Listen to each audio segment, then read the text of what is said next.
রান্নাবাটির পক্ষ থেকে সকল দর্শক বন্ধুদের স্বাগত জানিয়ে শুরু করছি আজকের রেসিপি কাঁচা আম দিয়ে টক ডাল। এই গরমে কিন্তু এই একটাই তৃপ্তিদায়ক রেসিপি, যেটা বানিয়ে এখন প্রায় প্রত্যেকেই বাড়িতে ভাত দিয়ে খাচ্ছে। তাই আমি এবার বাদ যাই কেন, বানিয়ে ফেললাম আর আপনাদের সাথে শেয়ারও করে ফেললাম। আমি মুগ মুসুর দুটো ডাল মিশিয়েই এখানে বানিয়েছি। আপনারা চাইলে যে কোনো একটা ডাল দিয়েও বানাতে পারেন। মুগ আর মুসুর দুটো সমপরিমাণেই নিয়ে নিয়েছি, এক হাতা করে। এবার দুটো ডাল মিশিয়ে নিচ্ছি। মিশিয়ে নেওয়ার পর ভালো করে ধুয়ে নেব। ধুয়ে নিয়ে সেদ্ধ বসিয়ে দেব। কাঁচা অবস্থাতেই সেদ্ধ বসাচ্ছি, ভেজে আর করছি না। এই গরমে কাঁচা মুগ মুসুর দিয়ে কিন্তু এই টক ডাল খেতে খুবই ভালো লাগে আর স্বাস্থ্যের জন্য বেশ ভালো, শরীর ঠান্ডাও থাকে। এবার এতে দিয়ে দিচ্ছি লঙ্কা আর লবণ পরিমাণ মতো, দিয়ে ঢাকনা চাপা দিয়ে দিচ্ছি। এবার ডালটা সেদ্ধ হওয়া পর্যন্ত অপেক্ষা করতে হবে। তবে হ্যাঁ, অর্ধেক সেদ্ধ হলেই কিন্তু ঢাকনাটা সরিয়ে নেব। দেখুন ডালগুলো কিন্তু অর্ধেকটা সেদ্ধ হয়ে গিয়েছে। এবার গ্যাসের ফ্লেমটা মিডিয়াম টু লোতে রেখে ডালটা একটু ভালো করে ঘুটে নিচ্ছি।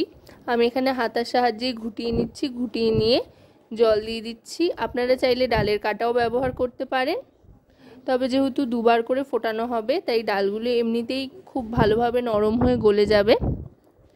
এবার এতে দিয়ে দিচ্ছি কাঁচা আমের টুকরোগুলো। এখানে একটা বড় সাইজের আম স্লাইস করে কেটে নিয়েছি। এবার আমের স্লাইসগুলো দিয়ে দেওয়ার পর দিয়ে দিচ্ছি হলুদ গুঁড়ো। হলুদ গুঁড়োটা দিয়ে ভালো করে মিশিয়ে নিচ্ছি। আর আরেকটু জল অ্যাড করে নিয়েছিলাম। সাধারণত এই ধরনের ডাল কিন্তু পাতলা খেতেই বেশি ভালো লাগে। আবার ঢাকনা চাপা দিয়ে দিলাম আমটা সেদ্ধ হওয়ার জন্য। আমের সাথে সাথে ডালটাও আরও খানিকটা সেদ্ধ হয়ে যাবে, একেবারে গলে যাবে ডালটা। এবার 2 মিনিট বাদে ঢাকনাটা সরিয়ে নিলাম। দেখুন আমগুলো কিন্তু খুব সুন্দর নরম হয়ে গিয়েছে। একটা আম একটু গালিয়ে দিচ্ছি, এতে করে ডালের মধ্যে বেশ একটা টকটক ফ্লেভার চলে আসবে আর খুব সুন্দর গন্ধও ছাড়বে এতে করে।